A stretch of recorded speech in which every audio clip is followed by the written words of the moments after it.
semana pasada estuvimos viendo un poco sobre la introducción del libro de Colosenses. Recuerde que este libro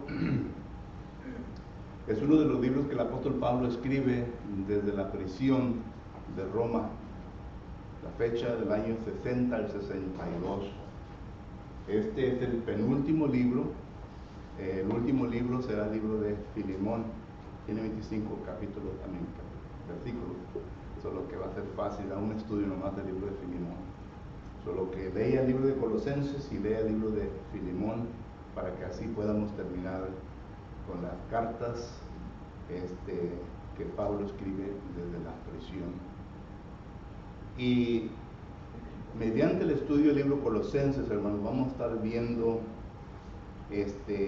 la vida nueva en Cristo Jesús. Pero en esta mañana vamos a estar viendo la supremacia o la preeminencia o el rango, ¿verdad?, de Jesucristo.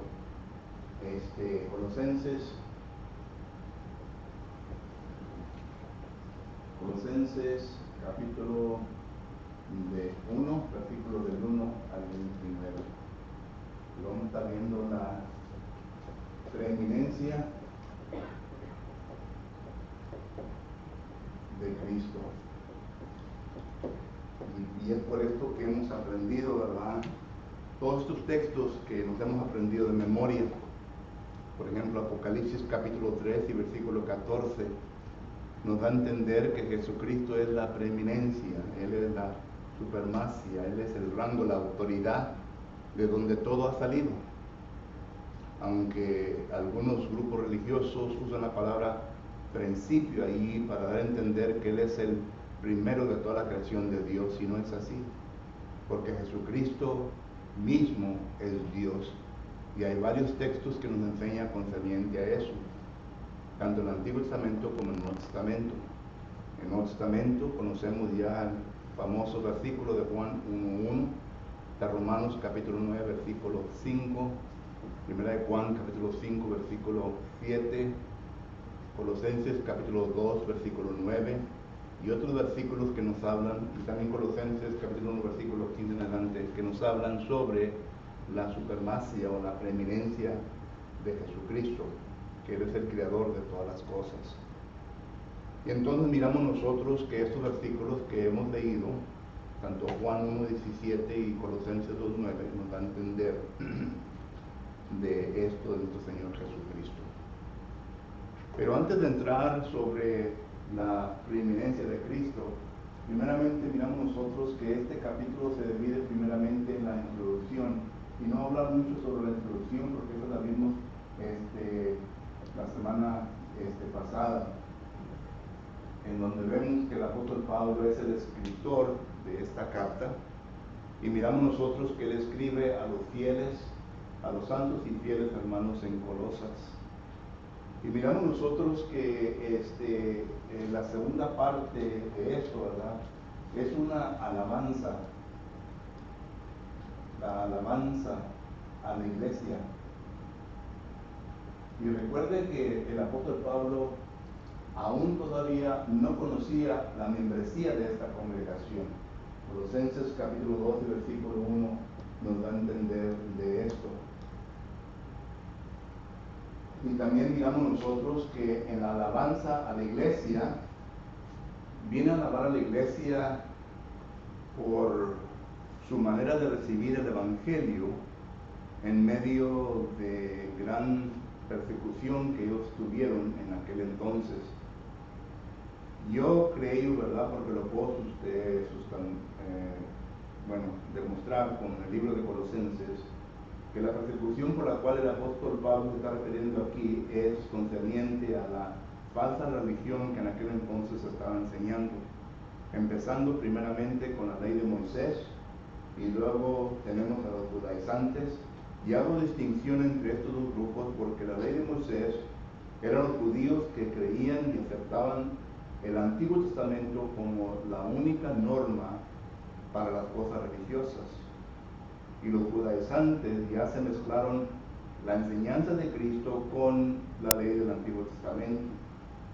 Pero luego también, como vamos a ver más adelante, el apóstol Pablo describe a un grupo de hermanos que eran legalistas, a los agnósticos, al misticismo, a los que pertenecían a la secta de los necesarios, o sea que gente que maltrataban su cuerpo para rendir culto a nuestro Señor Jesucristo, o a Dios más bien. Y esto lo vemos en capítulo 2. Pero miramos nosotros que esto era la persecución que la iglesia estaba teniendo en ese entonces. Y recuerde que esta congregación, a lo menos yo no miro ninguna parte del libro de Colosenses en donde fue ayudada con dones milagrosos. Recuerde que el apóstol Pablo, cuando llegaba a cierta ciudad y se convertían ciertas personas, entonces los apóstoles ayudaban a ciertos hermanos destacados con dones milagrosos. Le imponían las manos para que ellos pudieran desarrollar cierto don dentro del cuerpo de Cristo Jesús, para que pudieran madurar a la congregación, tal como lo hicieron los apóstoles en la ciudad de Cesarea, Hechos capítulo 8, versículo 3 en adelante. Y en otros lugares que el apóstol Pablo impone las manos a ciertas personas, hombres, para que así ellos se desarrollen con sus dones milagrosos para madurar la congregación. En el caso de la iglesia en Colosas, yo no miro que ningún apóstol fue a impartir algún don a estos hermanos. El apóstol Pablo no fue a la congregación o a la iglesia, tenía el deseo de ir a verlos, pero no fue a la congregación, sino que miramos nosotros que en la cuestión de alabanza de la iglesia, los alaba por la fe de ellos en medio de lo que estaban pasando. Segundo, les alaba por el amor que se tenían uno al otro. Y tercero, ¿verdad?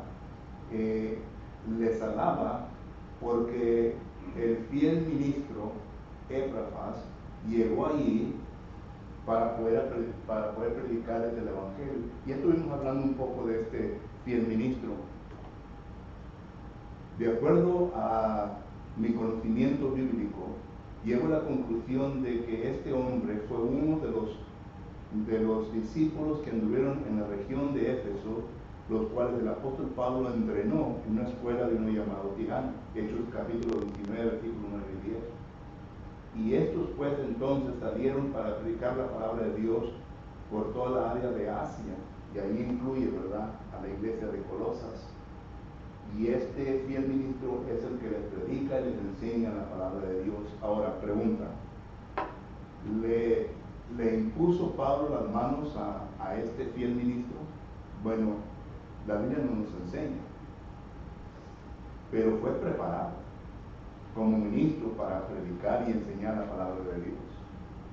Y uno pudiera decir, bueno, quizás posiblemente sí le impuso Pablo a este ministro las manos, porque si acaso ellos iban a salir para impartir la palabra del Señor y para predicar el evangelio a diferentes lugares en la área de Asia, es posible que lo trató como Timoteo.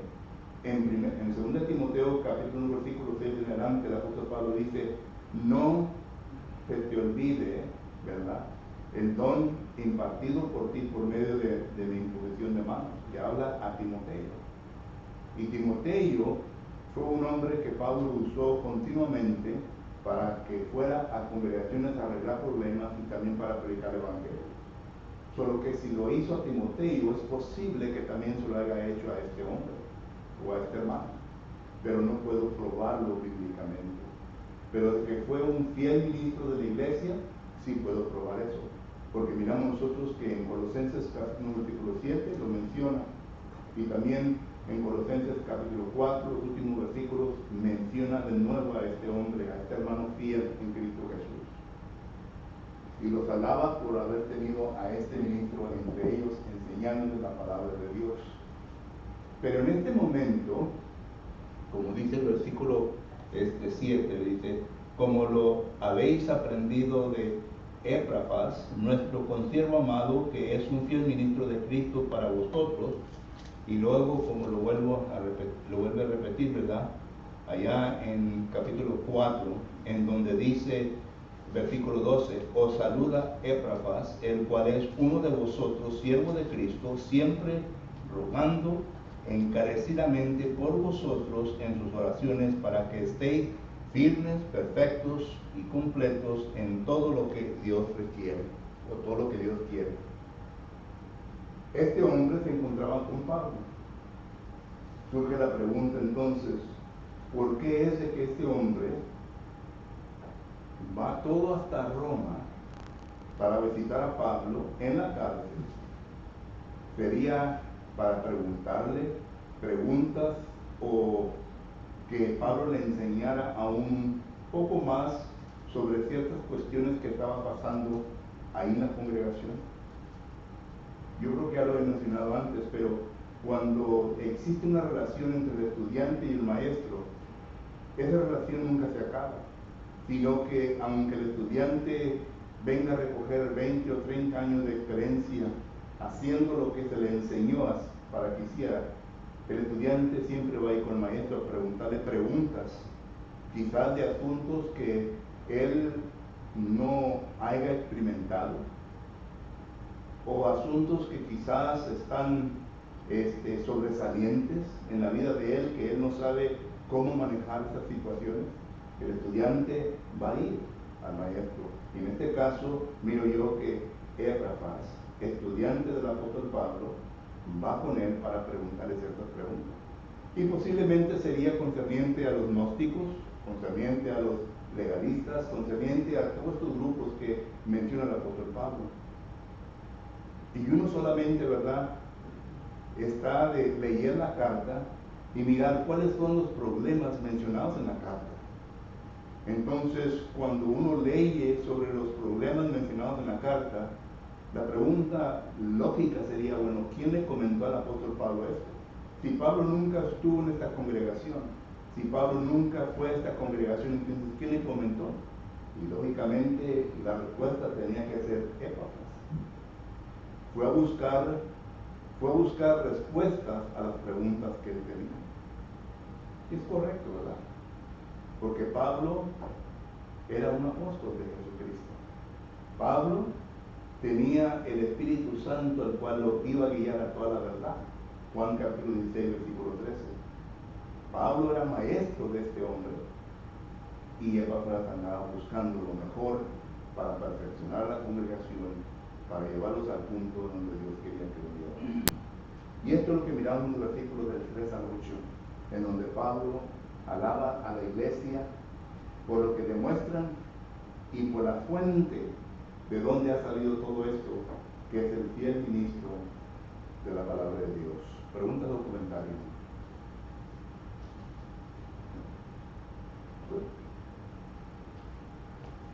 El tercer punto entonces es la oración. La oración de Pablo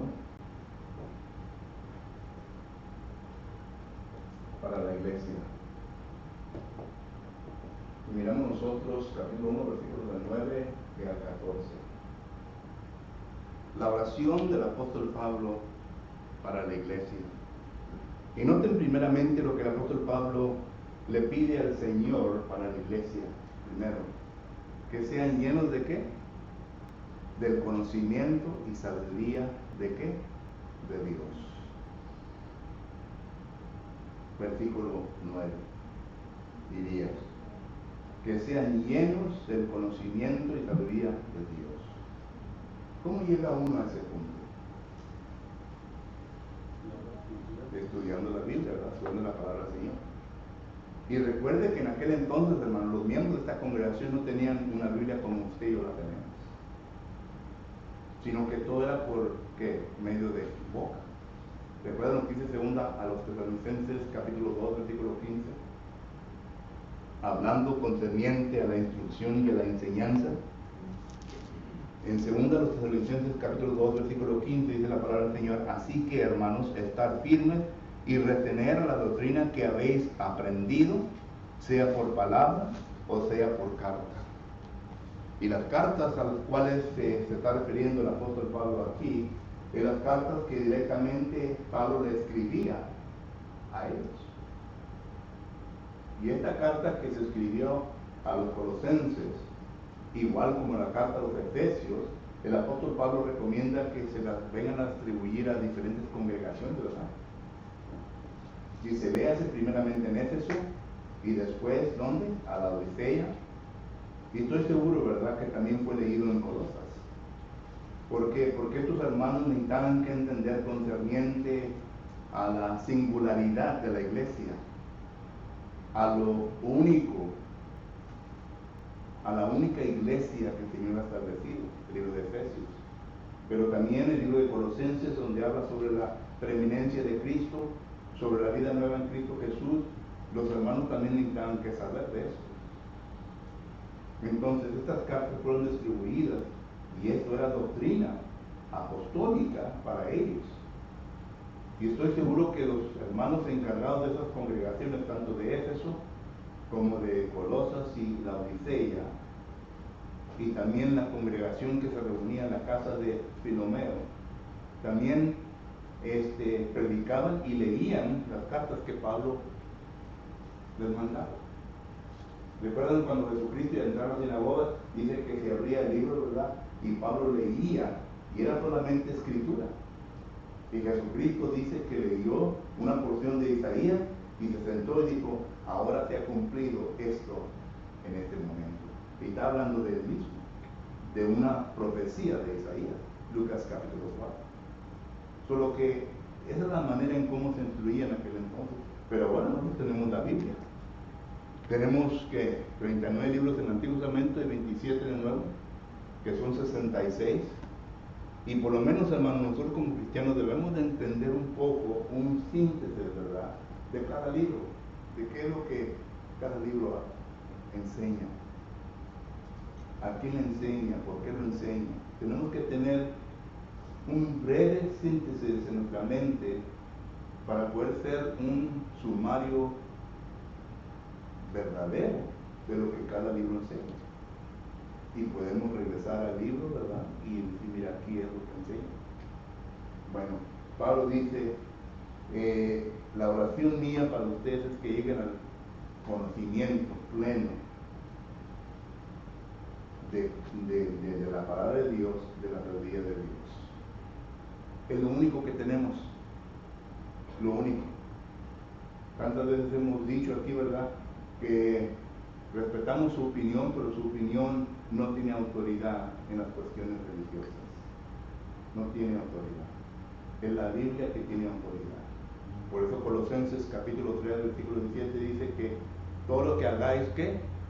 Por medio de palabra y de hecho, tiene que ser hecho en el nombre de ¿quién? De Jesucristo. Tiene que estar establecido por la autoridad de Jesucristo, porque esa ley es en la cual estamos nosotros hoy en día, la ley perfecta. Santiago capítulo 1, versículo 25. ¿Okay? Y segundo, dice el apóstol Pablo que desea para los hermanos en Colosas, ya entramos en el versículo 10, para que andéis como es digno del Señor. Para que andéis como es digno del Señor. Cuando nosotros nos convertimos al cristianismo, hermanos, entramos en una diferente cultura. ¿Entendemos? Ya no somos mexicanos, ya no somos americanos, ya no somos de X parte donde vengamos, somos cristianos. Nos venimos a identificar con Cristo Jesús. Somos discípulos de Cristo, somos seguidores de Cristo. Y tenemos nosotros entonces que estudiar y aprender la cultura que Cristo nos ha dado para que nosotros la podamos seguir. Tenemos leyes que seguir. Ya no somos leales a la bandera mexicana, ya no somos leales a la bandera americana, somos leales a Cristo Jesús, a Dios. Es por eso que los apóstoles, ¿verdad?, cuando estaban en Jerusalén, dice, es menester que nosotros obedezcamos primeramente a Dios antes que a los hombres. Entonces, la palabra de Cristo, la palabra de Dios, es la que debe estar patente en mi mente, en mi corazón, para que mis acciones vengan a ser semejante a la cultura que Jesucristo nos ha dejado. Pertenecemos a una familia nueva. Ya no somos guatemaltecos, ya no somos salvadoreños, ya no somos mexicanos, ya no somos americanos, somos cristianos. Pertenecemos a la familia de Cristo. Efesios 2 y versículo 9 en adelante dice, ya no somos advenedizos, sino que ahora ¿qué? Somos miembros del cuerpo de Cristo Jesús. Pertenecemos a la familia de Cristo. Y Dios es nuestro Padre, por eso le llamamos Abba Padre. Una cultura diferente, en donde hablamos diferente, vivemos diferente. Y esto es lo que es ser dignos, de que caminemos dignos como el Señor. El Señor Jesús dice, por medio de Pedro, 1 Pedro capítulo 2, versículo 21, que nos ha dejado ¿qué? Nos ha dejado huella, ¿verdad? Nos ha dejado un ejemplo para que nosotros sigamos ¿qué? Sus pisadas, ¿verdad? Que nosotros sigamos sus pasos. En la manera en como Él vivió, así debemos vivir nosotros. ¿Okay? Y también enseguida, ¿verdad? Hay mucho que estudiar sobre esto. Y enseguida dice el versículo 10, dignos de arándole en todo, llevando fruto en toda buena obra. La pregunta lógica, ¿cuál es toda buena obra?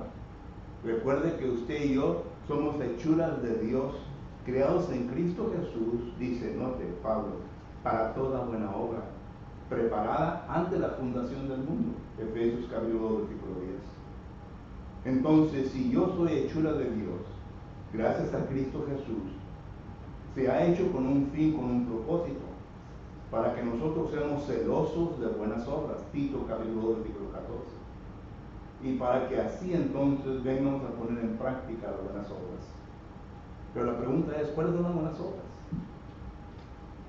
Y por favor, nadie me insulte la inteligencia de Dios, preguntando, pues no puedo. Porque en 2 de Corintios capítulo 9, versículo 8 dice que Dios es poderoso, el cual nos ha dado todo lo necesario para que nosotros podamos cumplir ¿qué? Toda buena obra. Cuando nosotros entramos al cuerpo de Cristo Jesús, Dios nos viene a equipar con todo lo necesario para poder producir buenas obras. Solo que entonces no tiene excusa, no tenemos excusa. Algunos de nosotros, bueno, yo no tengo dinero para ayudar a los pobres. Mire más bien su economía, porque sí lo tiene. Más que algunos somos codiciosos y no queremos gastar con el propósito por el cual Dios nos ha dado. Punto. O nos gusta más las cosas del mundo, que gastamos más de lo que debemos de gastar y estamos al copete detrás. Punto. Pero Dios nos da todo lo que es necesario. Todo lo que yo necesito, Dios nos da. Que necesita conocimiento para poder ayudar a una persona ignorante de la palabra del Señor, Dios provee todos los medios para que usted llegue a ese punto. Lo que viene a ahogar esto son ¿qué? Los quehaceres, las riquezas y los placeres de esta vida. Lucas capítulo 8, versículo 14. Solo que Dios provee todo, Dios da todo, para que yo venga a dar fruto en toda buena obra. Porque las obras de la iglesia Dios las ha preparado de antemano, antes de que este mundo fuese criado, dice Efesios capítulo 2, versículo 10, y yo debo de envolverme en ellas. Noten que la palabra del Señor es lo suficiente para equiparlos y prepararnos para toda buena obra. Segunda Timoteo capítulo 3, versículo 16, dice que la palabra del Señor es inspirada, útil para enseñar, para corregir, para redarguir en toda justicia, al fin, versículo 17, de que todo hombre de Dios esté enteramente preparado. ¿Para qué? Para toda buena obra. Punto. No me interesa. Period.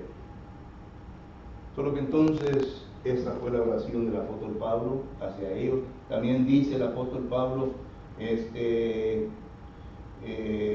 arándole en todo, llevando fruto en toda buena obra y creciendo en el conocimiento de Dios, fortalecidos con todo poder conforme a la potencia de su gloria.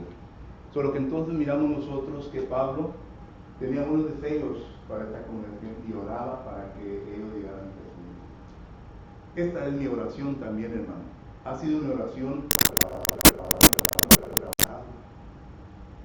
y al orar, yo entonces entiendo mi propósito por el cual Dios me ha puesto para facilitar estas cosas a los miembros para que así ellos puedan llegar a ese punto.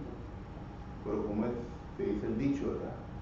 Puede llevar el caballo al pozo de agua, pero no lo puede hacer que venga a tomar agua. Uno también tiene un sentido de responsabilidad. Los miembros también tenemos un sentido de responsabilidad de poner toda nuestra parte para poder llegar a ese punto que Dios quiere que lleguemos. Dios no nos ha criado como unos robots. Dios nos ha criado dándonos un libre albedrío.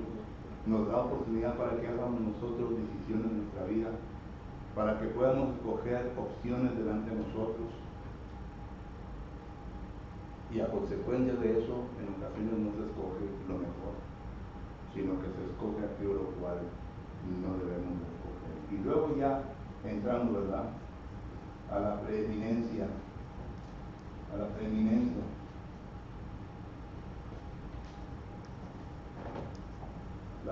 de Cristo. Capítulo 1, versículo del 15 al 23. Y miramos aquí que el apóstol Pablo habla sobre la preeminencia de Jesucristo, que Él es el creador de todas las cosas. Tanto lo que está arriba en el cielo, ¿verdad?, como lo que está en la tierra. Y regresa a lo que dice Apocalipsis capítulo 3 y versículo 14. Y para esto es un estudio largo para probar que Jesucristo es el creador, ¿verdad?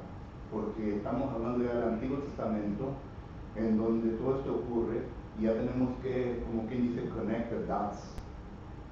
Pero Cristo estuvo presente.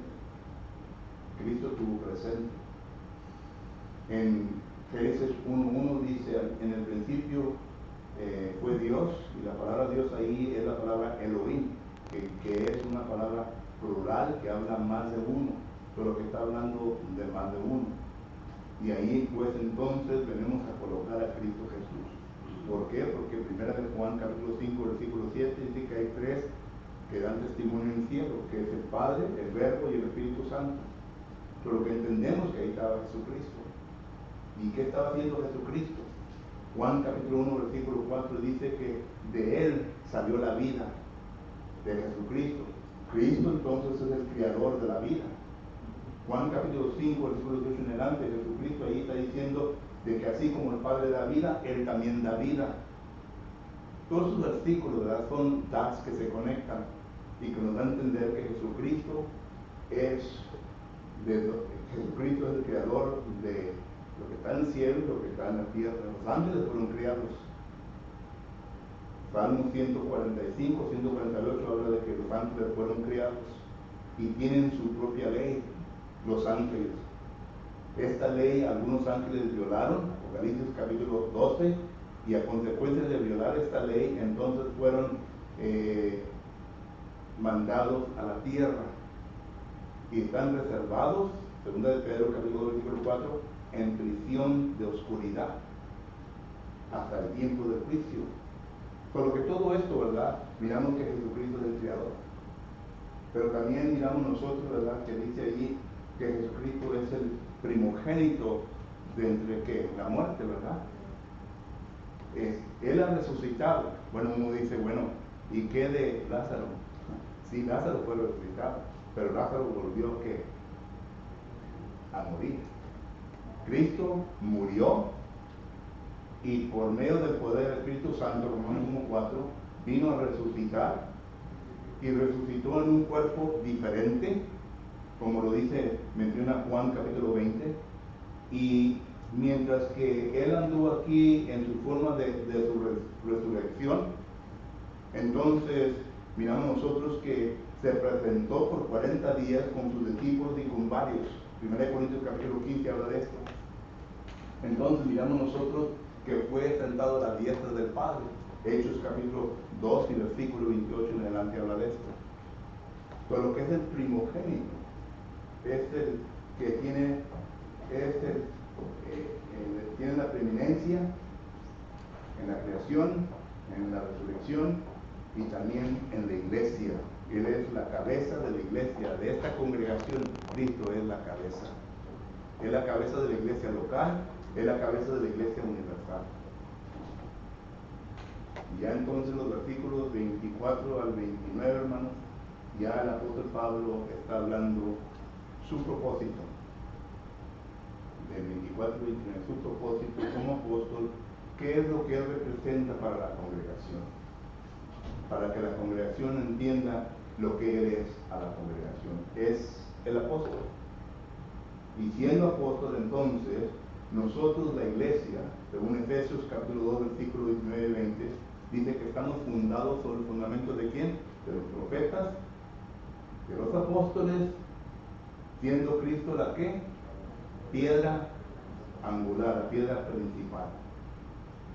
Entonces, estamos nosotros firmes sobre el fundamento que es Cristo Jesús, 1 Corintios 3, 11, y esta fundación, ¿verdad?, está establecida sobre la enseñanza de los profetas y apóstoles, que es infalible, que no tiene ningún error. Entonces vamos a esta doctrina para instruirnos, para que así podamos recoger enseñanza. Y el tiempo ya se me terminó.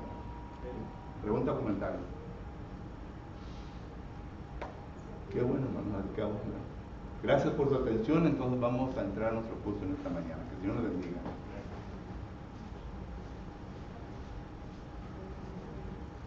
Bueno.